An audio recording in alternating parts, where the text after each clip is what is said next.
এসো না আল্লাহর নামে গান গাই, এসো না মন প্রাণ জোড়াই, এসো না মন প্রাণ জোড়াই। আল্লাহু আকবার বলো, আল্লাহু আকবার, আল্লাহু আকবার বলো, আল্লাহু আকবার। ও মধুর নামটি নিলে হৃদয়ে হাসে, ও মধুর নামে সুখ নেমে আসে, ও মধুর নামটি নিলে হৃদয়ে হাসে, ও মধুর নামে সুখ নেমে আসে। ও নামের তুলনা মেলে না, মেলে না, ও নামের তুলনা হবে না, হবে না, তুলনা নাই, নাই, নাই। এসো না আল্লাহর নামে গান গাই, এসো না মন প্রাণ জোড়াই, এসো না মন প্রাণ জোড়াই। আল্লাহু আকবার বলো, আল্লাহু আকবার, আল্লাহু আকবার বলো, আল্লাহু আকবার। যে নামে ইব্রাহিমের আগুন হলো পানি, ডাকার মতো ডাকলে আজও সারা দিবেন তিনি রে মন, সারা দিবেন তিনি। যে নামে ইব্রাহিমের আগুন হলো পানি, ডাকার মতো ডাকলে আজও সারা দিবেন তিনি রে মন, সারা দিবেন তিনি। ও মধুর নামটি মিটায় হতাশার জ্বালা, গলেতে পড়ো নামের মালা। ও মধুর নামটি মিটায় হতাশার জ্বালা, গলেতে পড়ো নামের মালা। ও নামের তুলনা হবে না, হবে না, ও নামের তুলনা মেলে না, মেলে না, তুলনা নাই, নাই, নাই। এসো না আল্লাহর নামে গান গাই, এসো না মন প্রাণ জোড়াই, এসো না মন প্রাণ জোড়াই। আল্লাহু আকবার বলো, আল্লাহু আকবার, আল্লাহু আকবার বলো, আল্লাহু আকবার।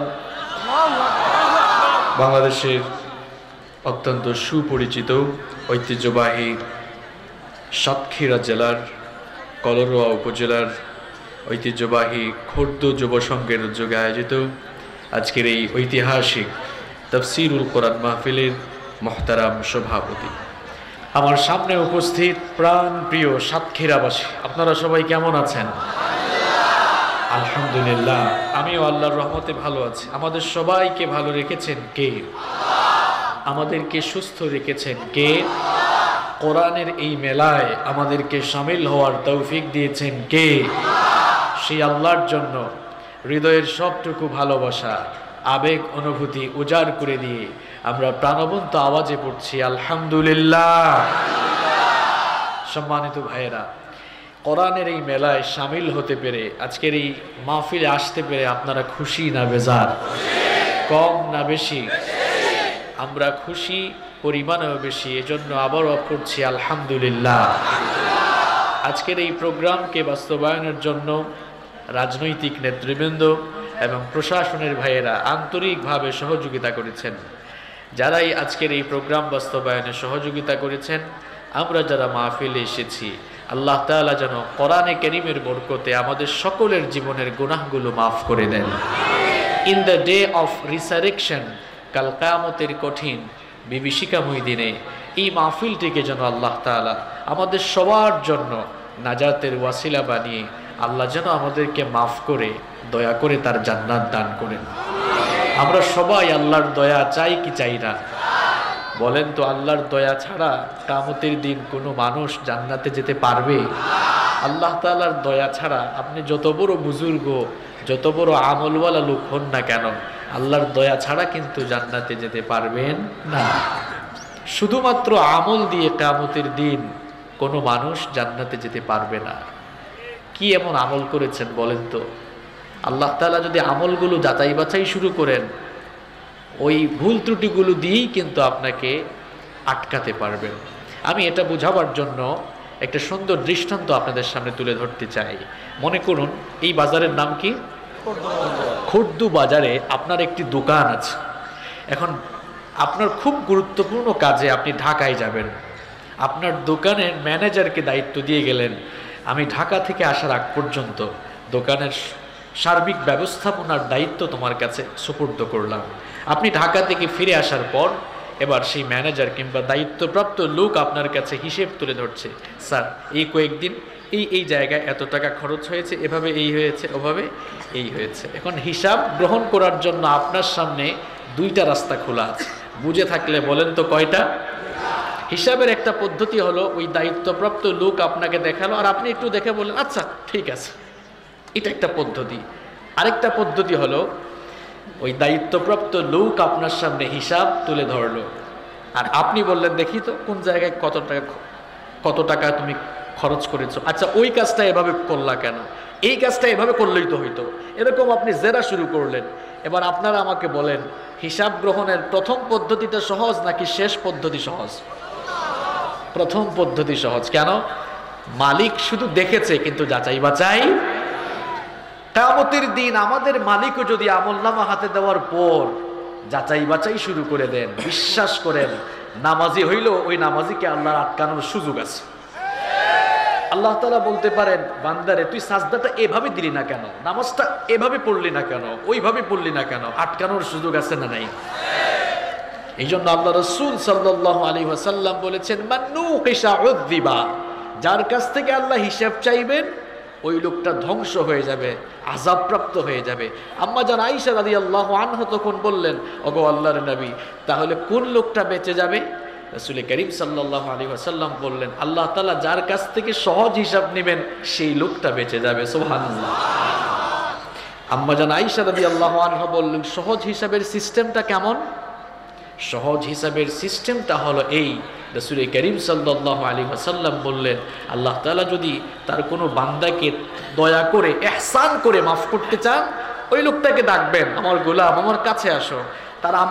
তার হাতে থাকা আমলের খাতা দেখবেন, দেখে যাচাই বাছাই না করে, শুধু দেখবেন, যাচাই বাছাই না করে আল্লাহ যদি দয়া করতে চান, দয়া করে তার জান্নাতের দরজা তার জন্য খুলে দিবেন। এই জন্য আল্লাহর নবী দোয়া করতেন, আল্লাহুম্মা হাসিবনি হিসাবাই ইয়াসিরা, আল্লাহ আমাদের কাছ থেকে আপনি সহজ করে হিসাব নিয়েন। বলেন আমিন। কঠিন হয়ে গেলে ঝামেলা আছে না নাই? তো যেই কথা বলছিলাম, শুধু আমল দিয়ে জান্নাতে যাওয়া যাবে না, আমলের সাথে আল্লাহর রহমেরও দরকার আছে না নাই? কিয়ামতের দিন আল্লাহ তাআলা এমন এক লোককে ডাকবেন, যেই লোকটা সারা জীবন এত বেশি নেকির কাজ করেছে, এত ভালো আমল করেছে, ফেরেশতা যেই লোকটার পাপের খাতায় শুরুও করতে পারে নাই, লেখা শুরু করতে পারে নাই। আল্লাহু আকবার। চিন্তা করেছেন কত আমলদার মানুষ, অর্থাৎ যেই লোকের গুনাহের খাতা ফেরেশতা শুরুও করতে পারে নাই, এত ভালো লোক, ওই লোকটাকে আল্লাহ তাআলা ডেকে বলবেন, উদখুলিল জান্নাতা বিরহমাতি, go to the paradise with my mercy, আমার দয়ায় আমার জান্নাতের ভেতরে তুমি প্রবেশ করো। ওই লোকটা তখন জবাব দেবে, I don't go to the paradise with your mercy, I wanna go to the paradise with my lordship। সে বলবে, আল্লাহ সারা জীবন এত ভালো আমল করলাম, আর আজকে বুঝি তোমার দয়ায় জান্নাতে যাব না, বাল বিআমালি, আমি আমার আমল দিয়েই আজকে জান্নাতে যেতে চাই। আল্লাহ রাব্বুল আলামিন ফেরেশতাদেরকে ডেকে বলবেন, ও আমার ফেরেশতারা, শুনেছো নাকি আমার এই গোলাম কি বলল, আমার এই বান্দা কি বলল? সে নাকি আমার দয়ায় জান্নাতে যেতে চায় না, সে নাকি তার আমল দিয়ে জান্নাতে যেতে চায়। আমিও দেখতে চাই আমার বান্দার নেক আমলের পরিমাণ বেশি নাকি আমার বান্দার প্রতি আমার প্রদত্ত নেয়ামত বেশি। ফেরেশতাদেরকে আল্লাহ তাআলা ডেকে বলবেন, আমার এই গোলাম তার জন্ম থেকে নিয়ে মৃত্যু পর্যন্ত গোটা জীবনভর যত নেক আমল করেছে, তার সমগ্র জীবনের নেক আমলগুলোকে মিজানের এক পাল্লায় রাখো। আর আমি আমার বান্দার প্রতি অগণিত দয়া করেছি, আমাদের প্রতি যে আল্লাহ কত দয়া করেছেন, কত ইহসান করেছেন, কত যে নেয়ামত আল্লাহ দিয়েছেন, সেগুলো যদি আমরা গণনা শুরু করে দেই, গুনতে গুনতে কি শেষ করা যাবে নাকি বলেন? ওয়া ইন তাউদ্দু নি'মাতাল্লাহি লা তুহসুহা। আল্লাহ তাআলা বললেন, বান্দারে তোমাদেরকে এত এত নিয়ামত দিয়েছি, গণনা যদি শুরু করে দাও গুনতে গুনতে শেষ করতে পারবা না। ফেরেশতাদেরকে ডেকে বলবেন, ও আমার ফেরেশতারা, আমার এই গোলাম তার জন্ম থেকে নিয়ে মৃত্যু পর্যন্ত যত নেক আমল করেছে, আমার বান্দার গোটা জীবনের নেক আমলগুলোকে মিজানের এক পাল্লায় রাখো। আর আমি আমার বান্দার প্রতি অসংখ্য দয়া করেছি, এত দয়ার দরকার নাই। সুন্দর এই পৃথিবী দেখার জন্য আমি আমার বান্দাকে দুটি চর্মচক্ষু দিয়েছিলাম, দুটি চক্ষুরও দরকার নাই, একটা চক্ষু নামক দয়াকে মিজানের আরেক পাল্লায় রাখো। ফেরেশতারা যখন এবার বান্দার সারা জীবনের নেক আমলগুলোকে মিজানের এক পাল্লায় রাখবে, আর আরেক পাল্লায় যখন আল্লাহর দেওয়া একটা চক্ষু নামক দয়াকে রাখবে, দেখা যাবে বান্দার সারা জীবনের নেক আমলের চাইতে আল্লাহর দেওয়া একটা চক্ষু নামক নেয়ামতের পাল্লা ভারী হয়ে যাবে। বান্দা তার ভুল বুঝতে পারবে, ভুল বুঝতে পেরে বলবে, ওগো আল্লাহ, বুঝতে পেরেছি আমি আজ আমি কেবলমাত্র আমার আমল দিয়ে জান্নাতে যেতে পারবো না, যদি তুমি আমার উপরে রহম না করো, আমার উপরে ইহসান না করো। ওগো আমার মাহবুব, দয়া করে তুমি আমাকে মাফ করো, আর তোমার দয়ায় আমায় জান্নাত দান করো। আল্লাহ তাআলা ফেরেশতাদেরকে দেখে বলবেন, আমার ফেরেশতারা তাকিয়ে দেখ, এতক্ষণ পর আমার এই বান্দা বুঝতে পেরেছে, এতক্ষণ পর আমার বান্দা লাইনে এসেছে, আমার বান্দা বুঝতে পেরেছে আমার দয়া ছাড়া আজ নাজাত পাওয়ার কোনো উপায় নাই। আল্লাহ তাআলা ডেকে বলবেন, আমার গোলাম, তুমি যে ভুল বুঝতে পেরেছো, এই জন্য আমার দয়ার দ্বার আমি তোমার জন্য উন্মুক্ত করলাম, আর তোমাকে মাফ করে দিয়ে আমার দয়ায় আমার জান্নাতের দরজা তোমার জন্য খুলে দিলাম। আল্লাহর দয়া কিয়ামতে আমাদের দরকার আছে না নাই? আর কিছু যে চাই না আমি, চাই গো নাজাত, আল্লাহ তোমার কাছে আমার এই মোনাজাত, আল্লাহ তোমার কাছে আমাদের এই মোনাজাত। পড়ে না আমিন? সম্মানিত ভাইয়েরা, অনেকেই দাঁড়িয়ে আছেন এই রোদের মধ্যে, প্রচন্ড রোদের মধ্যে আল্লাহর কোরআনের মাহফিলের জন্য দাঁড়িয়ে থাকা প্রমাণ করে কোরআনের প্রতি আপনাদের ভালোবাসা কতটুকু আছে। আল্লাহ তাআলা যেন কোরআনের প্রতি আপনাদের এই ভালোবাসার বহিঃপ্রকাশ দেখে এই মাহফিলটাকেই যেন কিয়ামতের দিন আমাদের নাজাতের ওসিলা বানান। বলেন আমিন। আমরা কোরআনের মাহফিলে এসেছি, কোরআনের এই মাহফিলগুলো এগুলো হচ্ছে আমাদের দিলের খোরাক নেয়ার জায়গা। আমরা এই মাহফিলে একটা বই থেকে কথা বলি, যে বইটা থেকে আমরা কথা বলি সে বইটার নাম হচ্ছে আল কোরআন। আমি আজকের মাহফিলে আরো আনন্দিত হয়েছি, এই জন্য আনন্দিত হয়েছি, সরকারের দায়িত্বপ্রাপ্ত লোকেরা এবং প্রশাসনের ভাইরা মাহফিলে এসেছেন, এই জন্য আমি খুশি হয়েছি। বাংলাদেশের প্রত্যেকটি মাহফিলে প্রশাসনের ভাইদের উপস্থিতি যদি থাকে, তাহলে মাহফিলের ভেতরে কেউ গুন্ডামি মাস্তামি করার সুযোগ পাবে না ইনশাআল্লাহ। আমার ভাইয়েরা, প্রশাসনের ভাইয়েরা সব সময় আলেম ওলামাদেরকে কিংবা ইসলাম প্রচারের কাজে তারা অনেক সহযোগিতা করছেন। ইভেন বাংলাদেশের স্বাধীনতার স্বপ্নদ্রষ্টা, স্বাধীনতার মহানায়ক, স্বাধীনতার স্থপতি মরহুম বঙ্গবন্ধু শেখ মুজিবুর রহমান সাহেব, আল্লাহ তাকে মাফ করে দিন, তিনি যখন স্বাধীনতার জন্য প্রদত্ত ভাষণে তিনি যখন বক্তব্য রাখছিলেন, তার বক্তব্যের মধ্যে ইসলামের প্রতি তার যে ভালোবাসা ছিল সেটা ফুটে উঠেছিল।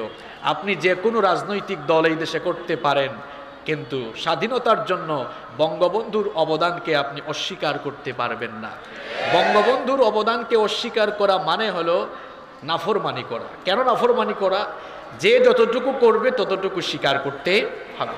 তিনি তার ভাষণে বলেছিলেন, রক্ত যখন দিয়েছি তখন আরো দেব, কিন্তু এই দেশের মাটিকে মুক্ত করে ছাড়বো ইন। দেখেছেন শব্দ চয়ন, দেখেছেন আপনি বক্তৃতার স্টাইল, দেখেছেন আপনি ইনশা আল্লাহ। আমি তার অনেক বক্তব্য ইউটিউবে শুনেছি, আপনি যদি তার বক্তব্যগুলো লক্ষ্য করেন তাহলে দেখবেন প্রত্যেকটি বক্তব্য ইসলামের সংস্কৃতিগুলো তার বক্তব্যের ভেতরে আছে। আবার ইসলামের প্রতি তার ভালোবাসা আছে বলেই ইসলামিক ফাউন্ডেশন তিনি তৈরি করেছিলেন। সুতরাং বঙ্গবন্ধুর আদর্শকে যারা সত্যিকারের হৃদয়ে লালন করে, তারাও ইসলাম প্রেমিক, কোরআন প্রেমিক, আলেম ওলামা প্রেমিক হওয়ার কথা, ঠিক কিনা? সুতরাং আপনাদের এলাকার নেতৃবৃন্দ আজকের মাহফিলে উপস্থিত হয়ে তারাও এর বহিঃপ্রকাশ ঘটিয়েছেন, তারাও ইসলাম আর কোরআনকে অনেক বেশি ভালোবাসেন। আল্লাহ যেন এই কারণে তাদের ইজ্জত সম্মান আরো বাড়িয়ে দেন, বলেন আমিন। তো বাংলাদেশের সবগুলো মাহফিলে যদি প্রশাসনের ভাইরা উপস্থিত থাকে, এর একটা সুফল আছে। সুফলটা কি বলবো? সুফলটা কি বলবো? সুফলটা হলো এই, প্রশাসনের ভাইদের কাছে, রাজনৈতিক নেতৃবৃন্দের কাছে আমাদের বিরুদ্ধে কিছু মানুষ কান পড়া দেয় যে এই সকল হুজুররা উস্কানিমূলক বক্তব্য দেয়, এইটা বলে সেইটা বলে। সুতরাং কান পড়া না শুনে ওনারা যদি সরাসরি মাহফিলের স্টেজে উপস্থিত হয়ে যায়, আল্লাহর কসম করে আমি আজ ঘোষণা করলাম আমাদের প্রতি তাদের সমস্ত ভুল ধারণা ভেঙে যাবে ইনশাআল্লাহ। আমরা পড়াশোনা করে আসা আলেম, আমরা পড়াশোনা করে আসা আলেম, এত পাতলা শব্দ আমাদের মুখ থেকে বের হওয়া এটা আমাদের স্বভাব না। এজন্য আমি খুশি হয়েছি প্রশাসনের ভাইরা এসেছেন। আমার বিশ্বাস যদি তারা প্রত্যেকটি প্রোগ্রামে উপস্থিত থেকে কোরআন প্রেমিক মানুষদেরকে সাপোর্ট দেন, ভালোবাসেন, তাহলে এই দেশের মানুষের ভালোবাসা তাদের প্রতি আরো বহু গুণ বেড়ে যাবে ইনশাআল্লাহ। আপনারা সবাই খুশি? আল্লাহ কবুল করেন। সম্মানিত ভাইয়েরা, আজ আমরা কোরআনের মাহফিলে এসেছি, এই জন্য এই কোরআন থেকেই কথা বলবো ইনশাআল্লাহ। সবাই বলেন, এই কিতাব নাজিল করেছেন কে? এই কিতাবের ভেতরে কোনো ভুল আছে? কোনো সন্দেহ আছে? থাকবেই বা কিভাবে? কারণ সকল প্রকার আইব, সকল দোষ ত্রুটি থেকে যিনি মুক্ত তিনি কে? তিনি এই কিতাব নাজিল করেছেন। পৃথিবীর যে কোনো বই আপনি পড়লে বইয়ের শুরুতে দেখবেন লেখা থাকে, সম্মানিত পাঠক, আপনি বইটি পড়তে গিয়ে যদি কোনো ভুল আপনার চোখে ধরা পড়ে তাহলে আমাদেরকে সংশোধনী দিবেন, পরবর্তী সংস্করণে আমরা এটা ঠিক করে দিব। আপনাদের সবার ঘরে কোরআন আছে, কোরআনুল কারীমের শুরুতে এমন কি কোনো কথা আছে, আমার গোলামরা তোমরা কোরআন তেলাওয়াত করার সময় কোনো ভুল পাইলে আমাকে জানাইও, পরবর্তীতে ঠিক করে দিব, এমন কোনো কথা আছে? না, বরং তার বিপরীতে আল্লাহ তাআলা এমন একটি কথা বলেছেন, এমন একটি বাক্য দিয়ে, এমন একটি সেন্টেন্স, এমন একটি ওয়ার্ডস দিয়ে কোরআন শুরু করেছেন। বললেন, যালিকাল কিতাব লা রাইবা ফি, this is the book, the most authentic book in this world, whereof there is no doubt about it, and it's a guidance for those who are muttaqin. এটা এমন কিতাব তোমাদেরকে দিয়েছি, এখানে যে সন্দেহ আছে, ভুল আছে, এ ব্যাপারেও তুমি সন্দেহ করতে পারবে না। আল্লাহু আকবার। আপনার জীবনকে সুন্দর করে সাজাবার জন্য, জীবনের সকল দুঃখ, কষ্ট, যাতনা, ক্লেশ সব দূর করার জন্য এই কিতাব দিয়েছেন কে? এজন্য এই কোরআনের কাছে আসলে আপনার জীবনটা সুন্দর হয়ে যাবে, বরকতময় হয়ে যাবে, জীবন এত সুন্দর হবে আপনি কল্পনাও করতে পারবেন না। এজন্য আপনি যদি আপনার জীবনের সলিউশন পেতে চান, আপনি যদি আপনার জীবনের সুখ শান্তি, সম্মান, ইজ্জত, বরকত, এক কথায় জীবনে যদি সব পেতে চান, এই কিতাবের কাছে চলে আসেন, দেখবেন আপনি সব পেয়ে যাবেন। সুবহানাল্লাহ। কেমনে পাবেন জানেন? দেখেন, এই কিতাবের সাথে যার রিলেশন হয়েছে তার মর্যাদা বেড়েছে। শুনতেছেন আপনারা? এই কিতাবের সাথে যার রিলেশন হয়েছে তার মর্যাদা বেড়েছে না কমেছে? যেই ফেরেশতা এই কোরআন নিয়ে আসলেন, আল্লাহ তাআলার সকল ফেরেশতাদের তুলনায় ওই ফেরেশতার মর্যাদা কম না বেশি? খুব খেয়াল করে কথাগুলো শুনেন। যেই ভাষায় এই কিতাব নাজিল হয়েছে পৃথিবীর সকল ভাষার উপরে ওই ভাষার শ্রেষ্ঠত্ব কম না বেশি? যার উপরে এই কিতাব নাজিল হয়েছে পৃথিবীর সকল মানুষের উপরে ওই মানুষের শ্রেষ্ঠত্ব কম না বেশি? যেই মাসে এই কিতাব নাজিল হয়েছে বছরের 12টি মাসের মধ্যে ওই মাসটার দাম কম না বেশি? যেই রাতে এই কোরআন নাজিল হয়েছে সারা বছরের সকল রাতের মধ্যে ওই রাতটার দাম কম না বেশি? দেখেন, কোরআনের সাথে যার রিলেশন হয় তার সম্পর্ক কিভাবে বাড়ে। কাঠ দিয়ে সোফা বানানো হয়, চেয়ার টেবিল বানানো হয়, ফার্নিচার আসবাবপত্র বানানো হয়। ওই ফার্নিচার আসবাবপত্র, চেয়ার টেবিলের সাথে মানুষের পা লাগে, কিন্তু সম্মান বা ভক্তি করে কেউ কখনো সালাম করে না, চুমুও খায় না। কিন্তু কাঠের 2টা টুকরা দিয়ে যখন রেহাল বানানো হয়, আর সেই রেহালের উপরে যখন আল্লাহর এই কিতাব রাখা হয়, কাঠের 2টা টুকরার মর্যাদা এত বেশি বেড়ে যায়, ওই কাঠের 2টা টুকরার সঙ্গে মানুষের পা লাগলে মানুষেরা বুকের সঙ্গে জড়িয়ে ধরে, মুখের সামনে নিয়ে চুমু খায়। কারণ ওই কাঠের 2টা টুকরার উপরে কার কিতাব রাখা হয়েছে? এই জন্য কাঠের 2টা টুকরার মর্যাদা বেড়েছে নাকি কমেছে? আবার দেখেন গার্মেন্টস ফ্যাক্টরির ভেতরে ঢুকলে অনেক কাপড় দেখা যায়, শপিং মলে কাপড়ের অনেক দোকান রয়েছে। আবার আপনাদের বাসা বাড়িতে কাপড় রাখার জন্য আলনা রয়েছে, আলমারি রয়েছে। আলনা থেকে কেউ কখনো কাপড় নামাতে গেলে যদি কোনো কাপড় পায়ের তলায় পড়ে যায়, পায়ের তলা থেকে ওই কাপড় নিয়ে কেউ কখনো চুমুও খায় না, বুকের সঙ্গে জড়িয়েও ধরে না। কিন্তু ছোট্ট একটি কাপড়ের টুকরা দিয়ে যখন গিলাফ, জিলবাব বা বস্তুনি বানানো হয়, সেই ছোট্ট কাপড়ের টুকরা যখন মানুষের হাত থেকে পড়ে যায়, মানুষেরা সেই কাপড়ের টুকরা নিয়ে বুকের সঙ্গে জড়িয়ে ধরে মুখের সামনে নিয়ে চুমু খায়। কারণ কাপড়টা ছোট হতে পারে, কিন্তু ছোট ওই কাপড়ের টুকরা দিয়ে কার কিতাবকে মুড়ানো হয়েছে। এই জন্য ছোট্ট ওই কাপড়ের টুকরার মর্যাদা বেড়েছে নাকি কমেছে? আমার ভাইয়েরা, কোরআনুল কারীমের সঙ্গে যার রিলেশন হয়ে যায় তার মর্যাদা বেড়ে যায়। আপনারাও যদি আল্লাহর কোরআনটাকে ভালোবাসেন, কোরআনওয়ালা লোকদেরকে মহব্বত করেন, ইজ্জত করেন, সম্মান করেন, কোরআনটা যদি পড়তে পারেন, বুঝতে পারেন, মানতে পারেন, এই কোরআন কাল কিয়ামতের দিন আপনার সামনে দাঁড়িয়ে যাবে। কেন সামনে দাঁড়াবে জানেন নাকি? মুসলিম শরীফের হাদিসে আমার নবী বললেন, আল কোরআন হুজ্জাতুল লাকা আও আলাইক। ও আল্লাহর বান্দারা শোনো শোনো, এই কোরআন কিয়ামতের দিন হয় তোমাদের পক্ষে আল্লাহর সামনে তর্ক করবে, অথবা তোমাদের বিপক্ষে আল্লাহর সামনে তর্ক করবে। যদি আমরা কোরআনওয়ালা হয়ে যেতে পারি, কোরআনের ভালোবাসায় যদি আমরা জীবনটাকে রঙিন করে দিতে পারি, কোরআনের রঙে যদি জীবনটা সাজাতে পারি, এই কোরআন কিয়ামতের দিন আমাদের সামনে দাঁড়িয়ে আল্লাহর সঙ্গে ঝগড়া করবে ততক্ষণ আল্লাহ আমাদেরকে মাফ করে দিয়ে জান্নাতে ঢুকাবেন না যতক্ষণ। তাহলে কোরআনের পক্ষে, কোরআনকে ভালোবাসার দরকার আছে না নাই? আল্লাহ আমাদেরকে কবুল করেন। এই কোরআনের সাথে থাকলেই জীবনটাকে বরকত দিয়ে ভরে দিবেন কে? আর কোরআনের বিরুদ্ধে দাঁড়িয়ে গেলেই আপনি দেখবেন কোনো না কোনো সময় আল্লাহ তাআলা বেইজ্জত করে আপনাকে একেবারে ধ্বংসের শেষ জায়গায় আল্লাহ নামায়া ছাড়বেন। কথাটা কার? এজন্য আমরা আল্লাহর দ্বীনের পক্ষে থাকবো। আল্লাহ যেন আমাদেরকে কবুল করেন। সম্মানিত ভাইয়েরা, আল্লাহর কিতাব এই কোরআনের ভেতরে কত পারা আছে বলেন তো? সবাই তো বললেন না, সবাই বলেন 30 পারা। কোরআনুল কারীমে কতটা সূরা আছে? 114টা সূরা আছে। আমরা আজকে কোরআনের একটি সূরা থেকে অল্প কয়েক মিনিট আলোচনা শুনে এই সূরাতে আমাদের জন্য কি লেসন রয়েছে, কি শিক্ষা রয়েছে সেটা জেনে এরপরে আমরা আমাদের বাস্তবিক জীবনে কথাগুলো মেনে চলার চেষ্টা করব ইনশাআল্লাহ। আমরা আজ কোরআনুল কারীমের এমন একটি সূরা থেকে কথা বলবো যেই সূরার মধ্যে আল্লাহ তাআলা মানুষের জীবনে কল্যাণ এবং সাফল্য কোন দিকে আছে, মানুষের জীবনের সফলতা কোন দিকে গেলে পাওয়া যাবে, সেই সফলতার পথের ইঙ্গিত কিংবা সেই সফলতার পথের রাস্তা যেই সূরার ভেতরে আল্লাহ দেখিয়েছেন, সেই সূরা থেকে আমরা কিছু কথা আজ জানার চেষ্টা করব ইনশাআল্লাহ। কোন রাস্তায় গেলে মানুষের সর্বনাশ আসবে, মানুষের ক্ষতি হবে, মানুষের ধ্বংস অনিবার্য হয়ে যাবে, আর কোন রাস্তায় গেলে পরে মানুষ সফল হয়ে যাবে, এই কথাগুলো যেই সূরার মধ্যে আল্লাহ তাআলা দিক নির্দেশনা দিয়েছেন, সেই সূরার নাম হচ্ছে সূরাতুল আসর। সূরাটির নাম সবাই বলেন তো? সূরাতুল আসর নামে যে একটা সূরা কোরআনে আছে, আপনারা সবাই জানেন তো? জানেন না? কোনটা? ইযা জাআ নাসরুল্লাহি, এটা মাশাআল্লাহ। ওয়াল চলেন আমরা আগে সূরাটি সুন্দর করে সবাই তিলাওয়াত করি, এরপরে আমরা সূরার ভেতরে থাকা বিষয়গুলো বের করব ইনশাআল্লাহ। সবাই একটু জবানটা ছেড়ে দিয়ে, কোরআন পড়লে সওয়াব হয় না গুনাহ হয়?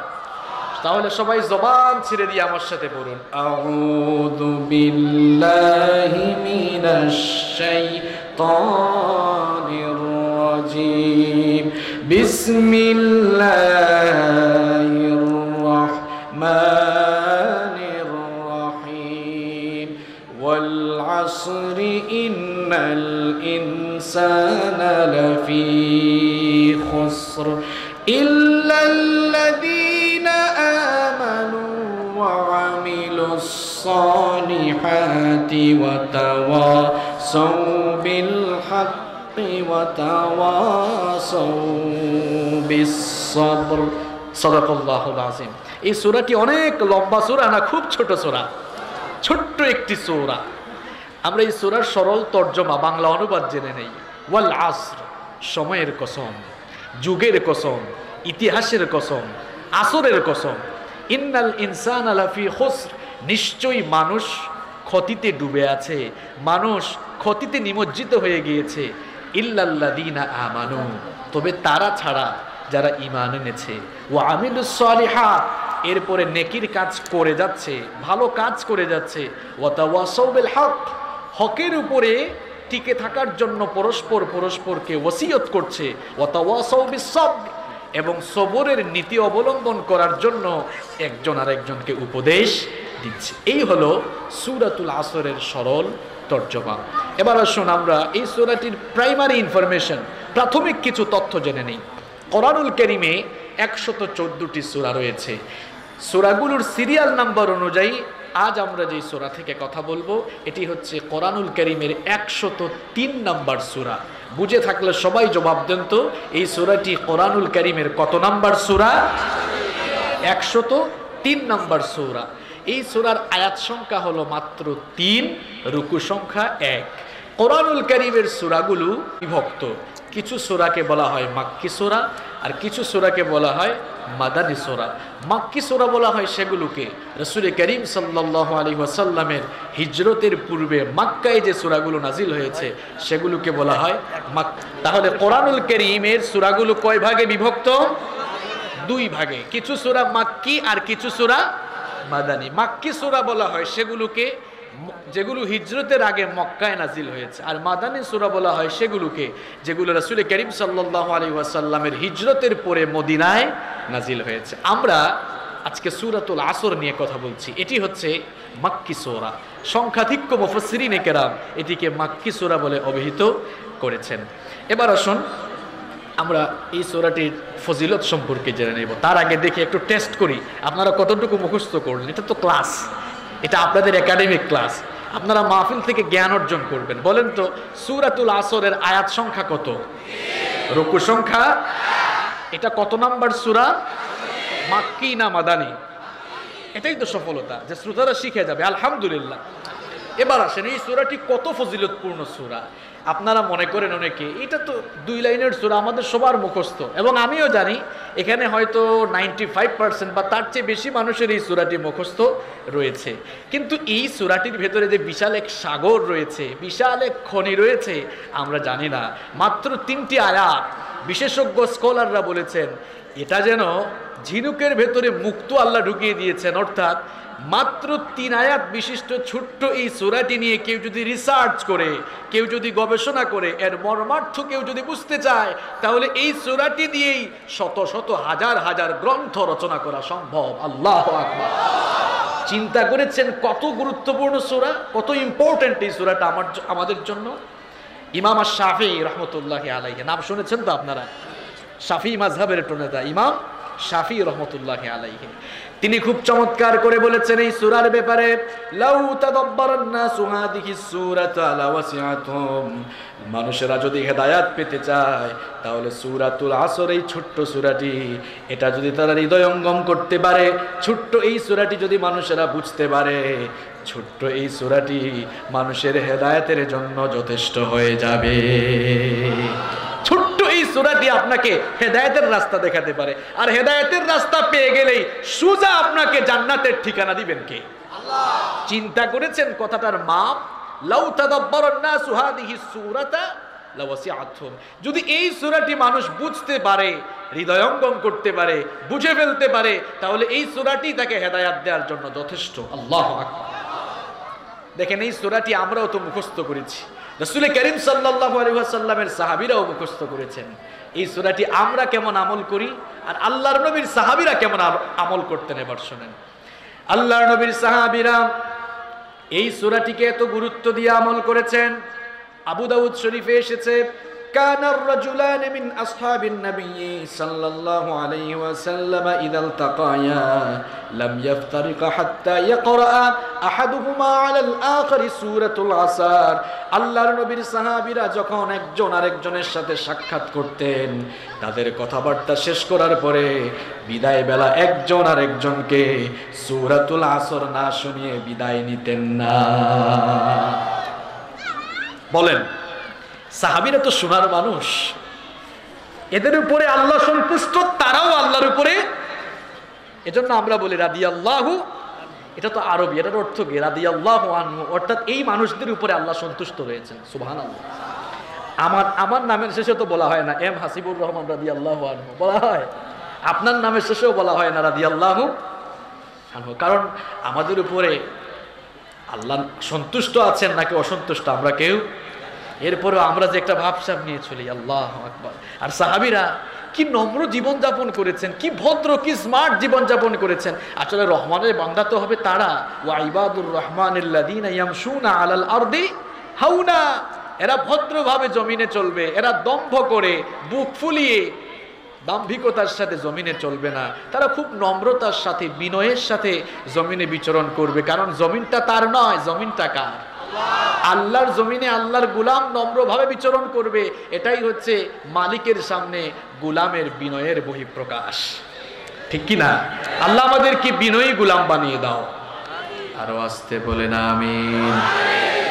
প্রিয় ভাইয়েরা, আমি বলছিলাম নবী করিম সাল্লাল্লাহু আলাইহি ওয়াসাল্লামের সাহাবীরা এই সূরাটিকে কি গুরুত্ব দিয়ে আমল করেছেন। আমার আপনার দেখা হলো, ভাই কেমন আছেন, খাইছেন কিনা, বাসার সবাই ভালো কিনা, এরপরে বললাম ঠিক আছে ভাই, ঠিক আছে, দেখা হবে, আল্লাহ হাফেজ বলে চলে গেল। আর আল্লাহর নবীর সাহাবীদের আমল কেমন ছিল? এই যে মনে করেন ভাইয়ের সাথে দেখা হয়েছে, সব কথাবার্তা শেষ, ভাই দাঁড়ান, ওয়াল আসরি ইন্নাল ইনসানা লাফি খুসর ইল্লাল্লাযীনা আমানু ওয়া আমিলুস সালিহাতি ওয়া তাওয়াসাউ বিল হাক্কি ওয়া তাওয়াসাউ বিস আল্লাহ হাফেজ। এটা ছিল সাহাবীদের আমল। আপনাদেরকে প্র্যাকটিক্যালি দেখায় গেলাম, এটা ছিল সাহাবীদের আমল। এবার আপনাদের মনে প্রশ্ন আসতে পারে, হুজুর কি কারণে বিদায় বেলা একজন আরেকজনকে সূরা আসর শোনাতেন? আমি তো উনাকে শুনিয়েছি, উনিও আমাকে শোনাতে হবে। এরকম দুই সাহাবী দেখা হইলেই বিদায় বেলা এটা তারা শোনাতেন। প্রশ্ন হলো কি কারণে শোনাতেন? কারণটা হলো এই, মানুষ জীবনে সফল হওয়ার জন্য সফলতার যে কাজগুলো করা দরকার, এই সূরার মধ্যে আল্লাহ তাআলা এগুলো বলে দিয়েছেন। এই কাজটি যারা করবে না, সে যে ধর্মের মানুষ হোক, হিন্দু, বৌদ্ধ, খ্রিস্টান, মুসলিম, যে ধর্মের মানুষ হোক, সে সর্বনাশ, ক্ষতি, জাহান্নামে নিপতিত হবে। আর এই চারটি কাজ যারা করবে, যে ধর্মের হোক, এই চারটা কাজ করলেই সোজা আল্লাহর জান্নাত। সুবহানাল্লাহ। যেহেতু মানুষের জীবনে সফলতা লাভের চারটি প্রধান কর্মসূচি এই সূরায় তুলে দেওয়া হয়েছে, এই জন্য রাসূল করিম সাল্লাল্লাহু আলাইহি ওয়াসাল্লামের সাহাবীরা দেখা সাক্ষাৎ হলেই বিদায় বেলা এই সূরাটি একজন আরেকজনকে শুনিয়ে দিতেন। সুবহানাল্লাহ পড়েন। তাহলে আমরা একটি আমল শিখে যাই। চলুন আজকের এই মাহফিল থেকে আমরা একটা আমল শিখে যাই। আমলটা কি? এখন থেকে আমাদেরও দেখা সাক্ষাৎ হলে আমরা বিদায় বেলা এই সূরা একজন আরেকজনকে শোনাবো। বলেন ইনশাআল্লাহ। কেন শোনাবেন? আর 15-20 মিনিট আলোচনা হলে বুঝতে পারবেন এই সূরার মধ্যে কি আছে। আল্লাহ যেন বুঝার তৌফিক দান করেন। তাহলে এই সূরার ফজিলত আমরা জানলাম। দেখেন, প্রথমে তিলাওয়াত করলাম, অর্থ করলাম, এরপরে আমরা সূরার প্রাইমারি ইনফরমেশন জানলাম, তারপরে সূরার ফজিলত জানলাম। এবার চলুন আমরা ব্যাখ্যায় চলে যাই, এরপরে লেসন জেনে আমরা দোয়া করে বাড়ি ফিরবো ইনশাআল্লাহ। প্রথম আয়াত ওয়াল আসর। এই যে ওয়া এসেছে, ওয়াও, ওয়াও চিনেন তো আপনারা? এটাকে বলা হয় ওয়াও কাসমিয়া, কসমের জন্য যেই ওয়াও এসেছে। আল্লাহ তাআলা এখানে কসম করছেন। আমরাও কিন্তু কসম করি, আমরা কসম করি না মাঝে মাঝে? আল্লাহ তাআলাও কসম করেন, আমরা কসম করি, আল্লাহও কসম করেন। এখন আপনারা বুঝে শুনে জবাব দেন তো, আমাদের কসম আর আল্লাহর কসম কি এক? এবার প্রশ্ন হলো, তাহলে ভিন্নতা কোন জায়গায়? ভিন্নতা হলো এই জায়গায়, আমরা কসম করার ক্ষেত্রে কোনো জিনিসের বিরাটত্ব, শ্রেষ্ঠত্ব, অভিনবত্ব, মহানত্বকে বিবেচনা করে তারপরে কসম করি। যেহেতু সবচাইতে বিরাট, সবচাইতে মহান, সবচাইতে বড়কে, আরো আসতে বলেন, এজন্য আমরা আল্লাহর নামে কসম করে মানুষকে অনেক সময় কোনো কথা বিশ্বাস করাতে যাই। আল্লাহর কসম, এই কাজটা আমি করি নাই। আল্লাহর কসম, এখানে আমি যাই নাই। আমরা কসম করি যখন কোনো কথা মানুষের কাছে বিশ্বাসযোগ্য হিসাবে প্রমাণ করতে চাই, গুরুত্বপূর্ণ কথাকে মানুষের সামনে বিশ্বাস করাবার জন্য আমরা কসম করি। আপনাদের কাছে আমার প্রশ্ন হলো, আল্লাহ তাআলা যখন কসম করেন, আল্লাহর কি ঠেকা পড়ছে যে কোনো কথা বিশ্বাস করাবার জন্য আল্লাহ কসম করবেন? না। আল্লাহ তাআলা যখন কসম করেন, যে জিনিসের কসম করেন, ওই জিনিসের সাথে যে বিষয়টা সংশ্লিষ্ট, সম্পর্কিত, ওই বিষয়টির কসম করে আল্লাহ তাআলা সেই জিনিসের গুরুত্ব মানুষের সামনে তুলে ধরতে চান। সুবহানাল্লাহ। এখানে আল্লাহ তাআলা সময়ের কসম করেছেন। কেন জানেন? সময়ের কসম এই জন্য করেছেন যেহেতু আল্লাহ তাআলা এই সূরার ভেতরে মানুষের সফলতার ব্যাপারে কথা বলেছেন। তো মানুষের সঙ্গে তো সম্পর্ক রয়েছে সময়ের, কারণ মানুষের জীবন হলো সময়ের সমষ্টি। আমার আপনার জীবন হলো সময়ের সমষ্টি। 20 বছর, 30, 40, 50, 60 যে যত বছরই বাঁচেন, এই বছরগুলোর সময়ের সমষ্টির নাম হলো জীবন। যেহেতু আল্লাহ তাআলা মানুষের সফলতার ব্যাপারে এই সূরায় কথা বলেছেন, মানুষের সাথে তো সময়ের সম্পর্ক রয়েছে, এই জন্য আল্লাহ তাআলা সময়ের কসম করে পৃথিবীর মানুষদেরকে সময়ের গুরুত্ব বুঝাতে চেয়েছেন। সুবহানাল্লাহ। এখানে সময় বলতে কোন সময় বোঝানো হয়েছে, মুফাসসিরিনে কেরাম দুইটা মত দিয়েছেন। কেউ কেউ বলছেন এখানে আল আসর মানে গোটা সময়কে বোঝানো হয়েছে, অতীতকাল, বর্তমান, ভবিষ্যৎ সকল সময়কেই হয়তো বোঝানো হয়েছে। আবার বর্তমান কাল তো কোনো কালও না, বর্তমান কাল বলতে কোনো কাল, প্রত্যেকটি ভবিষ্যৎ এসে বর্তমান হয়ে যায়, বর্তমান অতীত হয়ে যায়। এই কথাটা যে একটু আগে বললাম, এটা কি আর বর্তমান আছে? এটা অতীত হয়ে গিয়েছে। বর্তমান অতীত হয়ে যাচ্ছে, ভবিষ্যৎ অতীত হয়ে যাচ্ছে, প্রত্যেকটি কথা এবং কাজ অতীতের গর্ভে বিলীন হয়ে যাচ্ছে। তো কেউ কেউ বলছেন আসর দ্বারা গোটা সময় উদ্দেশ্য, আর কেউ কেউ বলছেন না, আসর দ্বারা শুধুমাত্র আসরের সময় উদ্দেশ্য। আসরের সময় একটা নামাজ আছে, সেটাকে আমরা বলি বাংলায় আসরের নামাজ, আরবিতে বলা হয় সলাতুল আসর। তা আসরের কসম করেছেন। আসরের কসম কেন করেছেন জানেন? আসরের সময়টা শর্ট নাকি লং? আমার কথা বুঝতে পারছেন আপনারা? শোনা যায়? বলেন তো, আসরের সময়টা শর্ট নাকি লং? Short time. আমার আপনার জীবন হলো আসরের মতো শর্ট, কখন যে চলে যাবে আমরা কেউ জানি না। এই জন্য আল্লাহ তাআলা আসরের কসম করে মানুষকে বোঝাতে যাচ্ছেন, বান্দারে তোর সময় তো চলে যায়, তুই সফলতার জন্য কাজগুলো তো করছিস না, আমি সময়ের কসম করে তোকে সতর্ক করছি, সফলতার জন্য যে কাজগুলো এই সূরাতে আমি বলেছি এগুলো কর, এগুলো করলেই সফলতা রয়েছে। এই জন্য রব্বুল আলামিন সময়ের কসম করলেন, ওয়াল আসরি ইন্নাল ইনসানা লাফি খুসর। আল্লাহ তাআলা বলছেন আমি কসম করছি সময়ের, কসম করছি যুগের, কসম করছি ইতিহাসের, এই সময় কাজে না লাগালেই মানুষ ক্ষতিতে পড়ে যাবে। সময় হলো মানুষের জীবনের সবচাইতে গুরুত্বপূর্ণ মূলধন, সময় হলো মানুষের জীবনের সবচাইতে গুরুত্বপূর্ণ ইনভেস্টমেন্ট। এই সময়কে যদি মানুষ কাজে না লাগায় তাহলে মানুষেরা ক্ষতিতে পড়ে যাবে, ধ্বংসে নিমজ্জিত হয়ে যাবে, মানুষের জন্য ধ্বংস অনিবার্য হয়ে যাবে। এই জন্য রব্বুল আলামিন সূরাতুল আসরের শুরুতে সময়ের কসম করলেন, ওয়াল আসরি ইন্নাল ইনসানা লাফি খুসর। সময়ের কসম। এই সময়টা হলো আমাদের জন্য জমাট বাঁধা বরফের মতো। ইমাম রাজি রহমতুল্লাহি আলাইহি বলছেন, একজন বরফ বিক্রেতার কাছ থেকে আমি সূরাতুল আসরের ব্যাখ্যা বুঝেছিলাম। আমি একবার বাজারে গেলাম, বাজারে গিয়ে শুনতে পেলাম এক আইস বিক্রেতা, বরফ বিক্রেতা বলছে, ওই মানুষটার উপরে তোমরা দয়া করো যার পুঁজি গলে যাচ্ছে। আমি মনে মনে চিন্তা করলাম, পুঁজি তো গলবার জিনিস নয়, পুঁজি আবার গলে যায় কেমনে? আমি খুব উৎসুক হয়ে লোকটার কাছে গিয়ে দেখলাম লোকটা বরফ বিক্রেতা, বরফ বিক্রি করছে। যতই সময় যাচ্ছে তার বরফগুলো একেবারে ক্ষয় হয়ে যাচ্ছে, বরফগুলো তার ক্ষয় হয়ে যাচ্ছে। এই জন্য লোকটা মানুষদেরকে ডেকে বলছে, আমার উপরে রহম করো, আমার তো পুঁজি গলে যাচ্ছে, কারণ আমার সমস্ত পুঁজি আমি এই বরফের জন্য খাটিয়েছি, এখন বরফে যদি গলে যায় আমার পুঁজি নষ্ট হয়ে যাবে।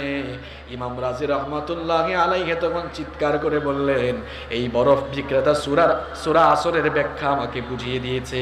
কারণ ওই বরফ বিক্রেতার বরফের মতোই আমার আপনার জীবন, যতই সময় চলে যাচ্ছে আমাদের হায়াত থেকে গুরুত্বপূর্ণ সময়গুলো ক্ষয় হয়ে যাচ্ছে, আর প্রত্যেকটি মুহূর্তে আমরা কবরের দিকে ধাবমান হয়ে যাচ্ছি। এই সময়কে যেন আমরা গুরুত্ব দেই। এই সময় দেওয়া হয়েছে যেই কাজের জন্য, এই সময় দেওয়া হয়েছে যেই কাজের জন্য, সেই কাজের কথা রব্বুল আলামিন এই সূরার ভেতরে তুলে দিয়েছেন। এই জন্য আল্লাহ তাআলা আমাদেরকে বলছেন এই কাজগুলো করার জন্য সময় কাজে লাগাও। এই জন্য সময়ের কসম করলেন, ওয়াল আসরি ইন্নাল ইনসানা লাফি খুসর। সময়ের কসম, যুগের কসম, ধ্বংস হওয়ার আগে সময় কাজে লাগাও। আল্লাহু আকবার। এই সূরাকে এমনি এমনি আমি বলি নাই যে একেবারে একের ভেতরে সব, এমনি এমনি বলি নাই, কারণ এই সূরা বুঝতে পারলেই আজ আপনার জীবন পরিবর্তন হয়ে যাবে ইনশাআল্লাহ। পরীক্ষার হলে একজন পরীক্ষার্থী প্রবেশ করে যদি সময় নষ্ট করে, সে যদি এদিক ওদিক তাকায়, নকলের ধান্দায় থাকে, কিংবা সে যদি বসে থাকে, পরীক্ষার হলের ইনভিজিলেটর যিনি থাকেন, হল পরিদর্শক যিনি থাকেন, তিনি যেমন ওই ছেলেটাকে ডেকে বলেন, বাবারে তোর সময় তো চলে যায়, ঘড়ির দিকে তাকা, তোর সময়গুলো নষ্ট করিস না।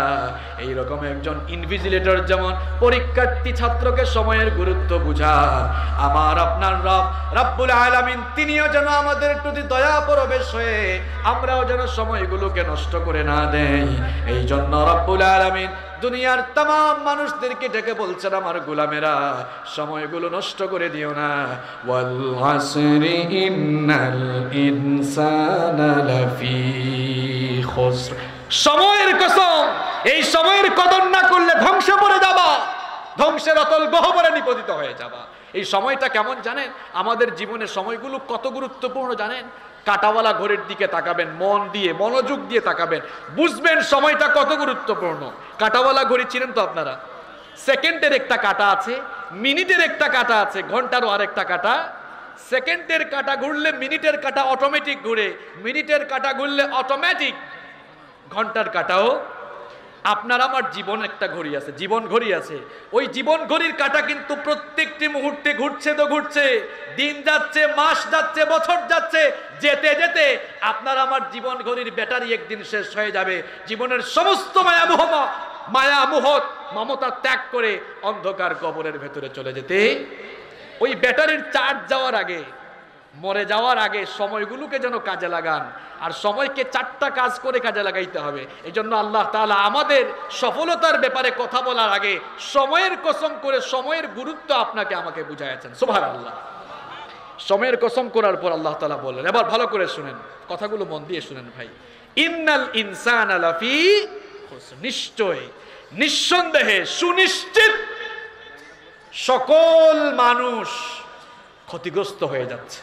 ইনসান বলা হয়েছে, বলা হয় নাই ইন্নাল মুসলিমিনা লাফি খুসর, যে মুসলমানরা ক্ষতিগ্রস্ত, বলা হয় নাই হিন্দুরা ক্ষতিগ্রস্ত, বলা হয় নাই খ্রিস্টানরা ক্ষতিগ্রস্ত, বলা হয় নাই বৌদ্ধরা ক্ষতিগ্রস্ত, বলা হলো সমস্ত মানুষ ক্ষতিগ্রস্ত। অর্থাৎ এই সূরার মধ্যে যে কাজগুলোর ঘোষণা দেওয়া হচ্ছে, এই কাজগুলো যারা করবে না তারা তারা কি?